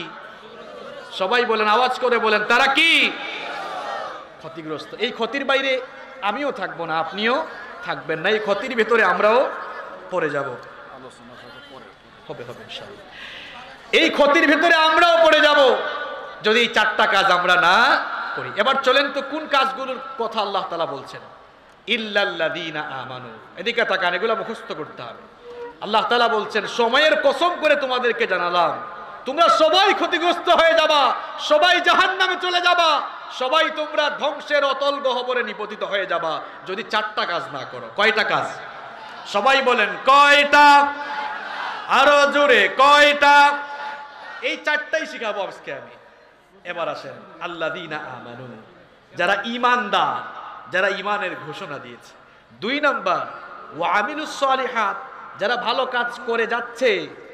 ওয়া তাওয়াসাউ বিল হক, 3 নাম্বার হচ্ছে যারা হকের উপরে টিকে থাকার পারস্পরিক পরামর্শ দিচ্ছে। ওয়া তাওয়াসাউ বিস সাবর, 4 নাম্বার সবরের নীতিতে টিকে থাকার পারস্পরিক ওসিয়ত করছে। তাহলে বলেন কয়টা কাজ? এই 4টাকে আমি আবার এখন 2 ভাগ করে ফেলছি। কয় ভাগ? প্রথম ভাগে রয়েছে, প্রথম 2টা হলো একক কাজ, আর পরবর্তী 2টা হলো সামষ্টিক কাজ। প্রথম 2টা একক, আর পরবর্তী 2টা হলো সামষ্টিক। এবার আসেন, শুরু করছি আমরা। আল্লাযীনা আমানু, যারা ঈমান এনেছে। ঈমান হলো ফাউন্ডেশন। ফাউন্ডেশন যত মজবুত, বিল্ডিং তত, কথা কন না কেন? ফাউন্ডেশন যত মজবুত, বিল্ডিং তত মজবুত। ফাউন্ডেশন দুর্বল, বিল্ডিংও। ঈমান হলো ফাউন্ডেশন, ঈমান হলো ভিত্তি, ঈমান হলো আসল। ইসলামের আগে হলো ঈমান, ঈমানের পরে হলো ইসলাম। কারো যদি ঈমান না থাকে আর সে যদি 5 ওয়াক্ত নামাজ পড়ে, কবুল হবে? ঈমান ছাড়া কেউ যদি রমজান মাসে রোজা রাখে, কবুল হবে? এজন্য বলেছি ঈমানটা ফাউন্ডেশন। ঈমান ছাড়া কোনো ভালো কাজ আল্লাহর কাছে কবুল হয় না। পৃথিবীর সমস্ত নবীরা এই পৃথিবীতে এসে ঈমানের দাওয়াত দিয়েছেন। পৃথিবীর সমস্ত নবীরা মানুষদেরকে ঈমানের দাওয়াত দিয়েছেন। আপনারা বলবেন সাতক্ষীরার মানুষ, হুজুর আমাদের ইমান খুব তাজা, ইমানের ওয়াজ করা লাগবে না। আপনার ইমান যদি এতই ঠিক থাকতো তাহলে নামাজ আপনি ছেড়ে দেন কেন? আপনার ইমান যদি এতই ঠিক আছে তাহলে কথা বলার সময় মিথ্যা বলেন কেমনে? আপনার ইমান যদি এতই তরতাজা এতই মজবুত থাকে মানুষের সঙ্গে মুনাফিকি করেন কেমনে? আপনার ইমান যদি এতই তরতাজা থাকে তাহলে ওয়াদা করলে ওয়াদা ভাঙেন কেমনে? আপনার ইমান যদি এতই ভালো থাকে এতই মজবুত থাকে তাহলে মানুষের উপরে জুলুম করেন কেমনে? আপনার ইমান যদি এতই ভালো থাকে তাহলে আপনি ঘুষ খান কেমনে? আপনার ইমান যদি এত ভালো থাকে আপনি দুর্নীতি করেন কেমনে? এটা তো বিপরীত হয়ে গেল। ইমান কি এটা আগে বুঝতে হবে। ইমান হচ্ছে 6টি জিনিসের নাম। কয়টি জিনিসের নাম? আমাদের দেশে মানুষ 7টা বানাইছে, এই 6-এর মধ্যে 7 আছে আর কি। এটা হাদিস। আন তুমিনা বিল্লাহি ওয়া মালাইকাতিহি ওয়া কুতুবিহি ওয়া রুসুলিহি ওয়াল ইয়াউমিল আখির ওয়া তুমিনা বিল কদরি খাইরিহি ওয়া শাররিহি। ওই যে ওয়াল বাসি বাদাল মাউত এখানে বাদ দেওয়া হয়েছে, ওটা তো ইয়াউমুল আখিরের ভেতরে ঢুকে গিয়েছে। এই জন্য বলছি 6-এর মধ্যে 7 আছে। ইমানটা কি? ইমান হলো আপনি আল্লাহ তাআলার উপরে ইমান আনবেন। 2 নাম্বার হলো আল্লাহর ফেরেশতাদের উপরে ইমান আনবেন। 3 নাম্বার আল্লাহর কিতাবাদের উপরে। 4 নাম্বার আল্লাহর সমস্ত রসুলদের উপরে। 5 নাম্বার আখিরাতের উপরে। আর 6 নাম্বার হলো তাকদীরের ভালো মন্দের উপরে। এখন আপনারা বলবেন হুজুর আমরা তো আল্লাহর উপরে ইমান আনছি। ইমানটা বুঝতে হবে, ইমানটা চর্চা করতে হবে তাওহীদের ভিত্তিতে। আর তাওহীদের ভিত্তিতে ইমান চর্চা আপনাকে করতে হলে তাওহীদের বিপরীত শিরক আগে বুঝতে হবে। দিন বুঝতে হলে রাত বুঝতে হয়, রাত বুঝতে হলে আগে দিন বুঝতে হয়। বিপরীত জিনিস না বুঝলে ওই জিনিসটাকে বোঝা যায় না। কাউকে যদি আপনি দিন বুঝাতে চান তাহলে তাকে আগে রাত বুঝাতে হবে, যে রাতও হয়, রাতের সময় অন্ধকার থাকে কিন্তু অন্ধকারের মধ্যে আবার একটা লাইট জ্বলে, এটা মুন লাইট, চাঁদের আলো। তাকে যদি রাত না বুঝান তাহলে দিনের বেলা সকালবেলা সূর্য দেখলে এটা সানলাইট না বলে বলবে বুঝছি এখন মনে হয় রাত, এটা মুন লাইট। যেন রাত বুঝাতে হয়। আপনি যদি শিরক না বুঝেন তাহলে প্রত্যেকটি মুহূর্তে ইমানের কাজ করতে গিয়েও শিরক করবেন। আপনি নামাজের মধ্যে বললেন ইয়্যাকা না'বুদু ওয়া ইয়্যা, আল্লাহ আমরা একমাত্র তোমার গোলামি করি আর তোমার কাছে সাহায্য। দেখেন নামাজে বললো তোমার কাছে সাহায্য চাই, আর নামাজ থেকে বের হওয়ার পরে দেখা যায় জীবিত কিংবা মৃত মানুষের কাছে গিয়ে সাহায্য চায়। তাহলে বলেন নামাজের ঘোষণা আর বাস্তবিক কাজের মধ্যে মিল আছে? মিল আছে? এটা কেমন ইমান আপনার? এটা কেমন ইমান আপনার? তাওহীদের ভিত্তিতে ইমান চর্চা করতে হবে। আর ইমানের ঘোষণা দিয়ে ফেললে, ইমানের ঘোষণা দিয়ে ফেললে ইমানের বিপরীত কাজ করা যায় না। ইমান হচ্ছে আল ইকরার বিল লিসান, আপনার মুখ দিয়ে ঘোষণা করা, আর ওয়া তাসদীক বিল জিনান, অন্তর দিয়ে তা লালন করা। এরপরে ওয়া আমালুম বিল আরকান, কাজে কর্মে তা প্রমাণ করে দেওয়া। ইমান আনার পরে আপনি আর আপনার মতো চলতে পারবেন না। ইসলামের ভেতরে ঢুকে যাওয়া মানে হলো সারেন্ডার করে ফেলা। ইসলামের ভেতরে ঢুকে যাওয়া মানে হলো সারেন্ডার করে। মুসলিম মানে আত্মসমর্পণকারী। এখন মুসলিম আত্মসমর্পণ করেছে কার কাছে? এ ভাইরা কথা বলেন, খুব গুরুত্বপূর্ণ কিছু কথা বলবো এখন আমি। মুসলিম ঈমান এনে কার কাছে আত্মসমর্পণ করে? এই যে এখানে পুলিশের ভাইরা এসেছেন, তারা যদি কাউকে অ্যারেস্ট করে ফেলেন, তাদের কাছে কেউ আত্মসমর্পণ করলে হে কি আর তার মতো চলবে না পুলিশের কথায় চলবে? জবাব দেন আপনারা। পুলিশের কথায় চলবে। সুতরাং আপনিও ইমানদার হিসেবে দাবি করতে পারবেন তখন আল্লাহর কাছে পূর্ণাঙ্গ আত্মসমর্পণ করে, যখন আল্লাহর পুঙ্খানুপুঙ্খ বিধান মেনে চলবেন, তখনই আপনি সত্যিকারের মুসলিম হতে পারবেন। নইলে আপনি এক মুখে ইমানের কথা বলে অন্যদিকে ইমানের বিপরীত কাজ করে যে ইমানের দাবি আপনি করবেন, এটা ইমানদারি হবে না, এটা বেঈমানি হবে, এটা মুনাফিকি হবে। এজন্য ইমানের দাবি করলেই আপনাকে আত্মসমর্পণ যার কাছে করেছেন তার হুকুম মানতে হবে। মনে করেন এটাকে আমি এভাবে বলি যে ইমান আনা মানে হলো নিজেকে আল্লাহর কাছে বিক্রি করে ফেলা। আর আল্লাহ তাআলা আমাদেরকে যে কিনতে চান সেটা আল্লাহ কোরআনেই বলেছেন, ইন্নাল্লাহ আশতারা মিনাল মুমিনিনা আনফুসাহুম ওয়া আমওয়ালাহুম বিআন্না লাহুমুল জান্নাহ, সূরাতুত তাওবা 111 নম্বর আয়াত। আল্লাহ তাআলা বলছেন মুমিনদের জানমাল আমি কিনে ফেলেছি, আর কেনার পরে বিনিময়ে টাকা দেই নাই, ঘর দেই নাই, বাড়ি দেই নাই, জায়গা দেই নাই, জমি দেই নাই, ক্ষমতা দেই নাই, বিনিময়ে আমার জান্নাত দিয়ে দিয়েছি। আচ্ছা বলেন তো, আপনারা নগদ টাকা দিয়া পচা তরকারি কিনবেন? কথা বলেন, নগদ টাকা দিয়া পচা তরকারি কিনবেন? নগদ টাকা দিয়া কখনো পচা মাছ কিনবেন? তাহলে আল্লাহর কি ঠেকা পড়ছে নাকি যে আল্লাহ আপনাকে জান্নাত দিয়া আপনার পচা জানার মাল কিনবেন? পচা জানমাল কোনটা জানেন? আপনি আপনার নিজেকে পচায় ফেলতেছেন। নামাজ পড়েন না, সুদের সাথে সম্পৃক্ত, ঘুষের সাথে সম্পৃক্ত, দুর্নীতির সাথে সম্পৃক্ত, জুলমের উপরে সম্পৃক্ত, এইরকম হারাম খুরে জীবন যাপন করে আপনি যেই পথে জীবন পরিচালনা করছেন, এটা ইমানদারের জীবন না, এটা মুনাফিকের জীবন। এই জীবন আল্লাহ তার জান্নাত দিয়ে কিনতে চান না। আল্লাহ ওই মুমিনের জীবন জান্নাত দিয়ে কিনবেন যেই মুমিন তার গোটা জীবন আল্লাহর রাস্তায় বিলীন করে দিয়েছে। এই কথাই এখানে এসেছে, ধ্বংস থেকে বাঁচতে পারবে তারা, ঈমান এনেছে যারা। এখন ঈমানদার এটা কি দাবি করার বিষয় শুধু না, এটা কাজে কর্মে দেখায় দেওয়ার বিষয়। আমার যুবক ভাইরা, তোমরা কেন নামাজে আসো না? এই যে নামাজে আসলাম না, নামাজ পড়লে খুশি হন কে? নামাজ ছেড়ে দিলে খুশি হয় কে? আপনারাই বললেন। তাহলে ফজরের নামাজটা ছেড়ে দিয়ে আমরা কাকে খুশি করি? জোহর ছেড়ে দিয়ে কাকে খুশি করি? ঈমানের পরেই হলো নামাজ। আল্লাহর নবী বললেন, যেই ব্যক্তি নামাজ ছেড়ে দিল সেজন্য দ্বীনের সবচেয়ে গুরুত্বপূর্ণ খুঁটিটাকেই ভেঙে ফেলে দিল। বাইনাল আবদি ওয়াল কুফরি তারকুস সালাহ। আল্লাহর বান্দা আর কাফেরের মধ্যে তফাৎ হলো নামাজ ছেড়ে দেওয়া, কারণ আল্লাহর গোলাম কখনো নামাজ ছাড়তে পারে না। আজ আমরা নামাজটাই ঠিক মতো পড়ি না। কেমন ইমানদার হলাম আমরা? নামাজটা পড়তে পারলাম না। এ যুবক আর তরুণ ভাইয়েরা, তোমরা কখন নামাজ ধরবা? কয় হুজুর বয়স হয় নাই। বয়স হয় নাই, 15-20 বছর 25 বছর বয়স, এখনো ইয়াং। আপনি যে বুড়া হবেন এর কোনো গ্যারান্টি আছে? পৃথিবীতে আসার সিরিয়াল আছে, কিন্তু যাওয়ার কোনো সিরিয়াল। প্রথমে আসেন দাদা, তারপরে বাবা, এরপরে দাদার ঘরে নাতি হয়। এই রকম দুনিয়াতে আসার সুন্দর সিরিয়াল আছে, কিন্তু দুনিয়া থেকে যাওয়ার কোনো সিরিয়াল নাই। মাঝে মাঝে এমন করুণ দৃশ্য দেখা যায়, নাতির লাশ দাদা কবরে নামায়। আপনি কি দেখেন না কত যুবক মানুষ হঠাৎ করে মারা যায়? আমি প্রায় সময় একটা কথা বলি, পৃথিবী হচ্ছে it's like a waiting room.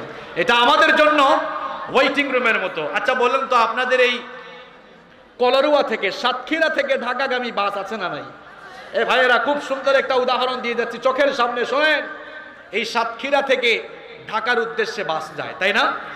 এখন বিকাল 4:24 বাজে।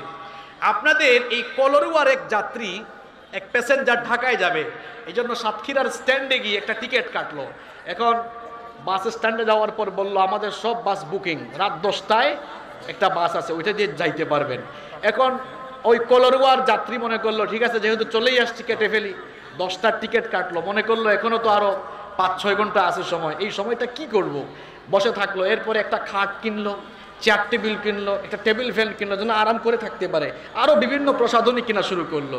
আচ্ছা বলেন তো, এই লোকটার এই কারবার দেখলে আপনারা তাকে ভালো বলবেন, চালাক বলবেন, নাকি নির্বোধ বলবেন? নির্বোধ বলবেন কেন? আরে বেটা, মাত্র 4-5 ঘন্টা আসো, এজন্য কি এত কিছু লাগে?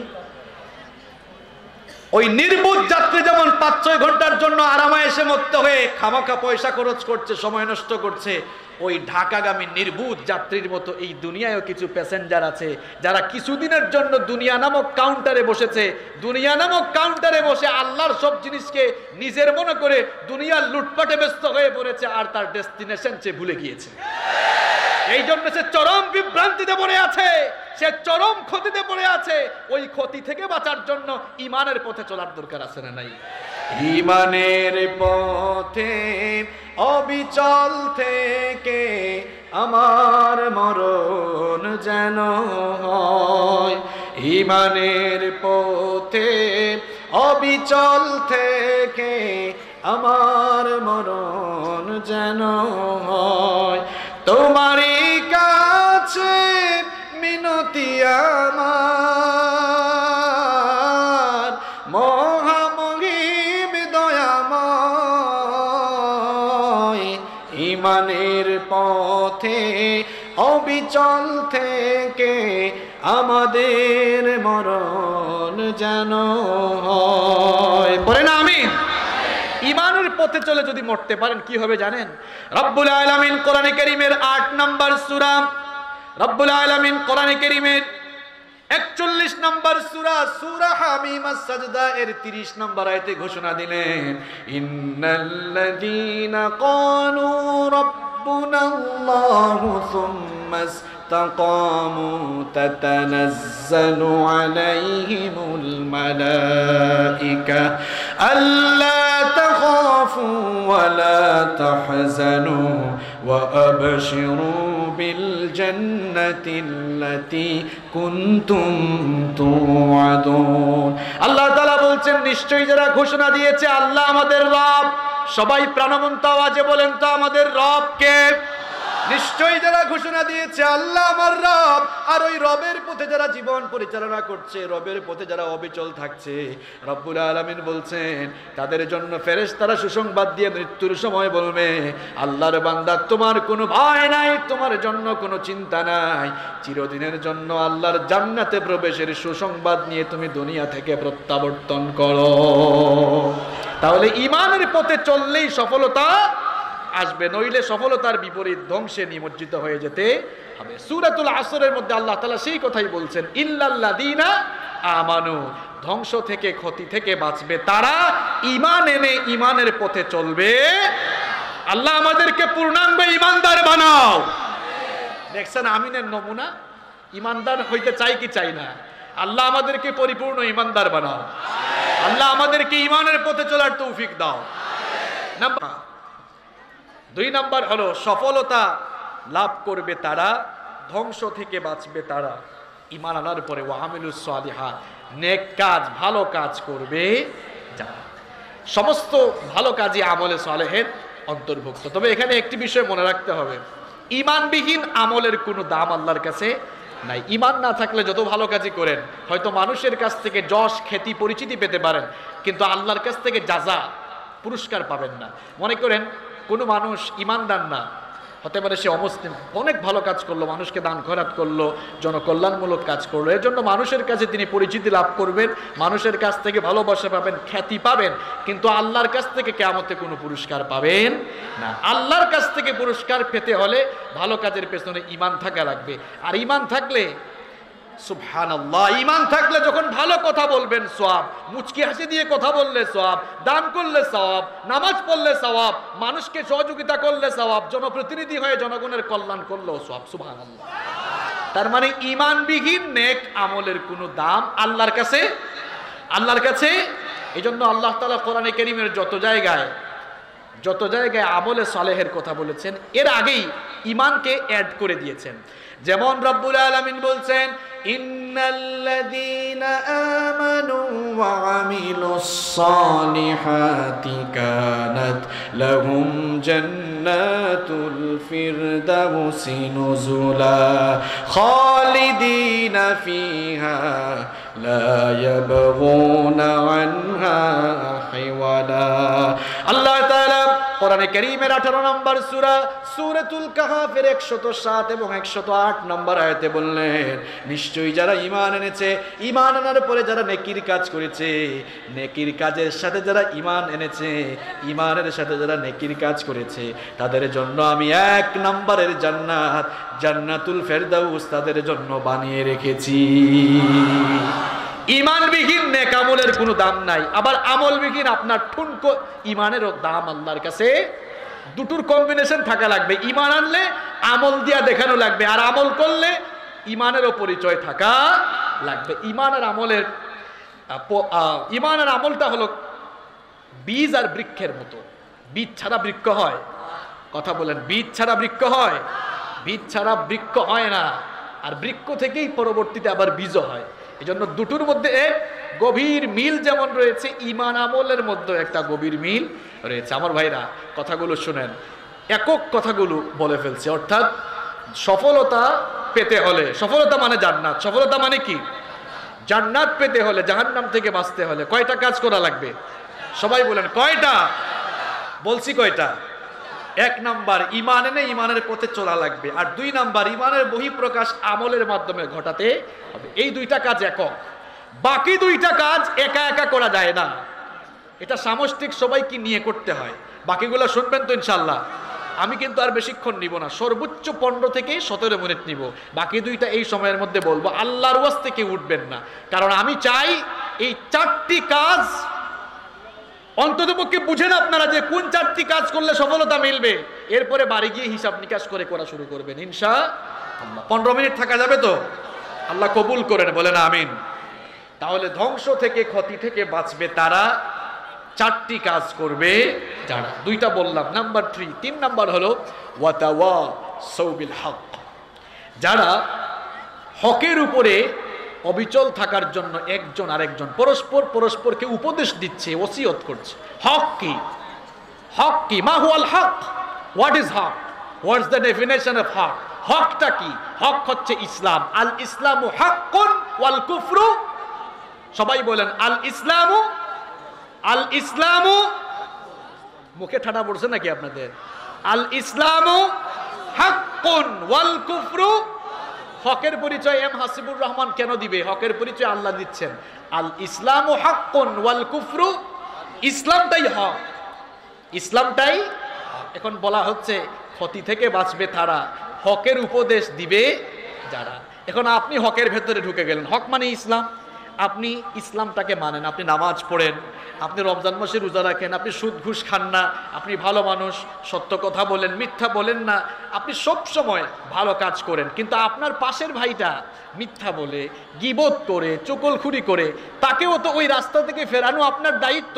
তার কাছে যেতে হবে আপনাকে, ভাই কথা বলার সময় মিথ্যা বলিও না, কারণ তুমি মুসলমান, ইটস ইউর আইডেন্টিটি, এটাই তোমার পরিচয়। মিথ্যা বলো না, চুরি করো না, তুমি কখনো মেয়েদের দিকে কুদৃষ্টি দিও না, তাদেরকে সম্মান করো, তাদেরকে রেসপেক্ট করো। এই যে আপনি মানুষের কাছে এখন কি হয়ে গেলেন? দায়ী হয়ে গেলেন। দায়ী মানে কি? দায়ী মানে হচ্ছে যে আহ্বান করে, আহ্বানকারী। দায়ী ইলাল্লাহ, আল্লাহর দিকে আহ্বানকারী, অর্থাৎ আপনি এখন ইসলামের দিকে আহ্বানকারী হয়ে যাচ্ছেন।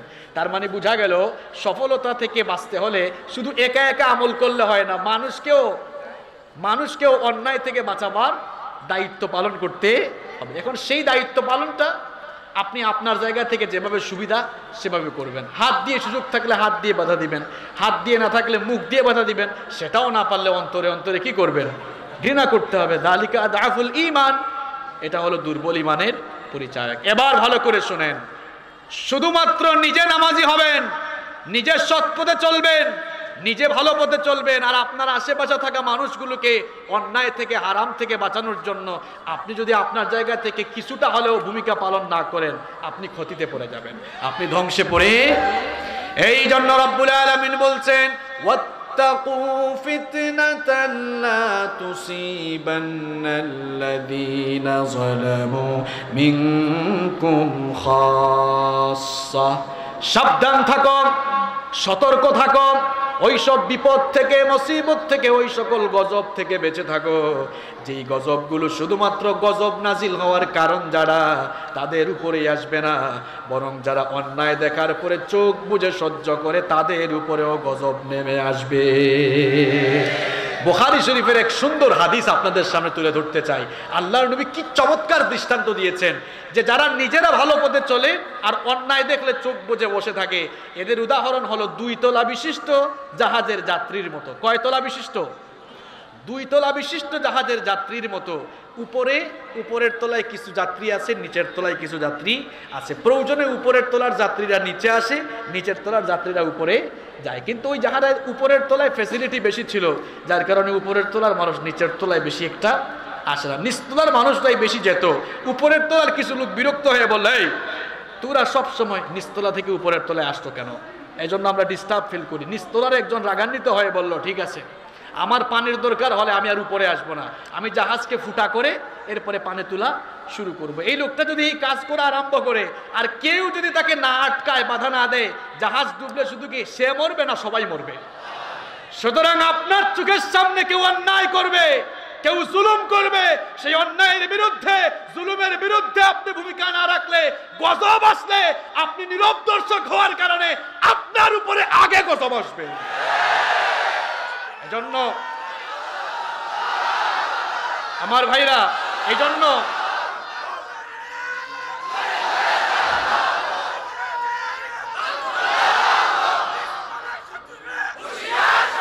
আমার ভাইরা শোনেন, স্লোগান পড়ে দিয়েন রে ভাই, স্লোগান পড়ে দিয়েন। আমি মাহফিলে স্লোগানের চাইতে কথা বুঝাকে বেশি পছন্দ করি।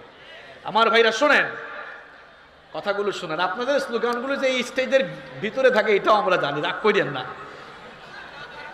আমাদের স্লোগানগুলো যেন স্টেজে না থাকে, আমাদের স্লোগানগুলো যেন হৃদয়ে লালন করে নিজের চরিত্র যেন গঠন করি। আল্লাহ কবুল করেন। আপনি কেন মানুষকে হকের দাওয়াত দিবেন? আমরা লাভ লসের হিসাব তো বেশি বুঝি, তাই না? নিজেকে লসে ফেলতে চান এমন কেউ কি আছে নাকি? যদি নিজের লস না চান, নিজের লাভ যদি চান, তাইলে আপনাকে হকের দাওয়াত দিতে হবে। কেন জানেন? দাউদ আলাইহিস সালামের জামানায় একটা ঘটনা শোনায়, খুব সংক্ষিপ্ত, শুনবেন তো আপনারা? দাউদ আলাইহিস সালামের সময়কার একটি ঘটনা। দাউদ আলাইহিস সালামের সময়ে শনিবারের দিন ছিল তাদের সাপ্তাহিক ইবাদতের দিন। যেমন আজকে জুমাবার, ইয়াউমুল জুমআ, এটা আমাদের মুসলমানদের সাপ্তাহিক ইবাদতের দিন। তো দাউদ আলাইহিস সালামের উম্মতের জন্য শনিবার ছিল তাদের সাপ্তাহিক সমাবেশ বা সাপ্তাহিক ইবাদতের দিন। তো দাউদ আলাইহিস সালামের সময়ে শনিবারের দিন মাছ ধরা নিষিদ্ধ ছিল। এখন এই মাছ ধরাকে কেন্দ্র করে দাউদ আলাইহিস সালামের উম্মতরা 3 ভাগে ভাগ হয়ে গেল। কয় ভাগ? কথা বলেন, কয় ভাগ? ভাইরা এদিকে তাকান, সুন্দর একটি ঘটনা শোনাচ্ছে। এই ঘটনার পরে আর আলোচনা চলবে না বেশি, এটাই আপনাকে হেদায়েত দিতে পারে কেন আপনি হকের দাওয়াত দিবেন। দাউদ আলাইহিস সালামের সময়ে শনিবারের দিনে মাছ ধরা নিষিদ্ধ ছিল। এই মাছ ধরা কেন্দ্র করে তার উম্মতের লোকরা 3 শ্রেণীতে বিভক্ত হয়ে গেল। এক ভাগ লোক সরাসরি আল্লাহর এই আইন অমান্য করলো, তারা মাছ ধরলো, তবে সরাসরি ধরলো না, একটু কৌশল করলো। শনিবারে মাছ যখন কিনারায় আসলো, আইল দিয়ে, আপনারা আইল বুঝেন না বেড়া বুঝেন? নেট আছে, বেড়া আছে, বানা আছে, বিভিন্ন আপনাদের আঞ্চলিক ভাষায় কি বলে? বানা বলে, বানা বলে। আচ্ছা, বানা, বানা বুঝেন তো? বাটা বলে, বাটা বা আইল, আইল দিল। তারা বললো ঠিক আছে, শনিবারে মাছ খাবো না, আটকায় রাখবো, আর রবিবারে এগুলা মজা করে ধরে ধরে খাবো। কি টেকনিক!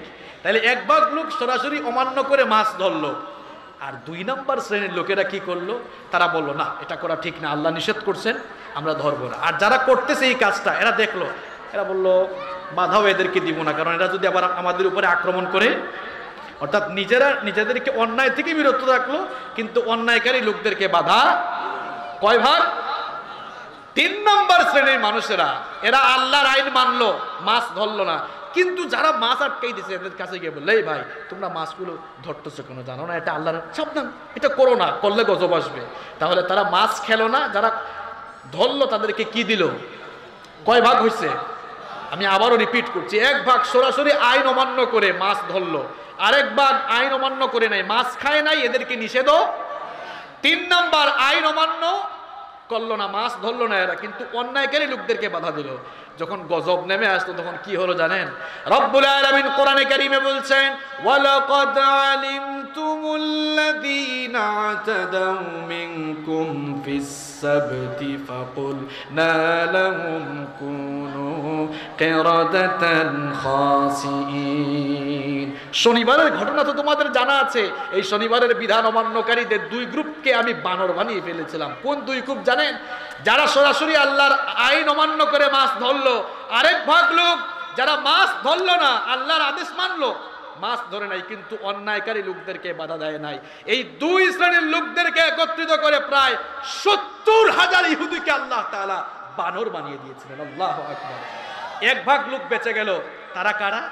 নিজেরা মাছ ধরলো না, আবার যারা করছিল এদেরকে বাধাও দিয়েছিল। সুতরাং আপনার চোখের সামনে অন্যায় দেখলে, কোনো বাজে কাজ দেখলে আপনাকে বাধা অন্তত দিতে হবে। যদি আপনি বাধা না দেন, এই কাজ যদি আপনি না করেন, আল্লাহর গজব আজ হোক কাল হোক আসবেই আসবে, এতে কোনো সন্দেহ নাই।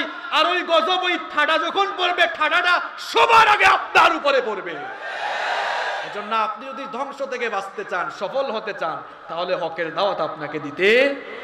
এই জন্য রাব্বুল আলামিন বলছেন, ওয়ালতাকুম মিনকুম উম্মাতুন ইয়াদউনা ইলাল খায়রি ওয়া ইয়ামুরুনা বিল মারুফি ওয়া ইয়ানহাউনা আনিল মুনকার ওয়া উলাইকা হুমুল মুফলিহুন। তোমাদের মধ্যে এমন কিছু মানুষ থাকা উচিত যারা মানুষদেরকে ভালো কথা বলবে, ভালো কাজের আদেশ দিবে, অন্যায় অসত্য বাজে কাজ থেকে ফিরাবে। এই কাজগুলো যারা করবে, আমি আল্লাহর ডিক্লারেশন হলো, ওই মানুষগুলো সফল হয়ে আল্লাহর জান্নাতে চলে যাবে। তাহলে ধ্বংস থেকে, ক্ষতি থেকে বাঁচতে হলে 3 নম্বর কাজ করতে হবে, নিজে হকের উপর থেকে আশপাশে থাকা মানুষগুলোকে হকের দাওয়াত দিতে। এবার 4 নম্বর কথাটা বলার আগে আমি আপনাদেরকে একটা আহ্বান জানাতে চাই, কেউ উঠবেন না। আমরা সফলতা লাভের 4টি কর্মসূচি এই সূরার আলোকে আজকে তুলে ধরছি। 3টা বলে ফেলেছি, আরো একটা আমি সর্বোচ্চ 3-4 মিনিটে বলবো। এর আগে এই যুব সমাজের ভাইরা অনেক কষ্ট করে আজকের এই প্রোগ্রাম অ্যারেঞ্জ করেছেন। ধ্বংস থেকে, ক্ষতি থেকে বাঁচবে তারা, চারটি কাজ করবে। এক নম্বর আল্লাযীনা আমানু, ঈমান এনেছে যারা। দুই নম্বর ওয়া আমিলুস সালিহাত, নেকির কাজ করে যাচ্ছে যারা। তিন নম্বর ওয়া তাওয়াসাউ বিল হক, হকের জন্য পারস্পরিক উপদেশ ওসিয়ত করছে যারা। চার নম্বর ওয়া তাওয়াসাউ বিস সবর, সবরের উপরে টিকে থাকার ব্যাপারে পরামর্শ দিচ্ছে যারা। আমার ভাইরা শোনেন, এই সবর ছাড়া, এর আগের যে তিনটি কাজ বললাম, সবর ছাড়া তিনটা কাজ করা যায় না। ভালো কাজ করতে হলেও সবর লাগে, গুনাহের কাজ থেকে বেঁচে থাকতে হলেও সবর লাগে। গুনাহের কাজ থেকে বেঁচে থাকতে হলে যেমন সবর লাগে, তেমনি নেক কাজ করতে হলেও সবর লাগে। নেক কাজ করতে হলে কিভাবে সবর লাগে? কনকনে ঠান্ডার রাতে, শীতের রাতে আপনি ঘুম থেকে উঠে নামাজে যাবেন, এজন্য এটা ধৈর্য লাগে। ধৈর্য ধরে উঠবেন, ধৈর্য ধরে নামাজে যাবেন। ভালো কাজ করতে হলে সবর লাগে। আপনার সামনে কেউ 5-7 লাখ টাকার ঘুষের বান্ডিল নিয়ে আসলো, এই ঘুষের বান্ডিলটা দেখে ইচ্ছা তো হয় টাকাগুলা নিয়ে নেই, কিন্তু সবর করে আর আল্লাহকে ভয় করে বেঁচে থাকলেন, এখানেও সবর লাগে কি লাগে না? তাহলে ভালো কাজ করতে সবর লাগে, আবার খারাপ কাজ থেকে বিরত থাকতে হলেও কি লাগে? ইমানের পথে চললে, নেক কাজ করলে আর হকের দাওয়াত দিতে হলে এই সবরের নীতি অবলম্বন করতে হবে।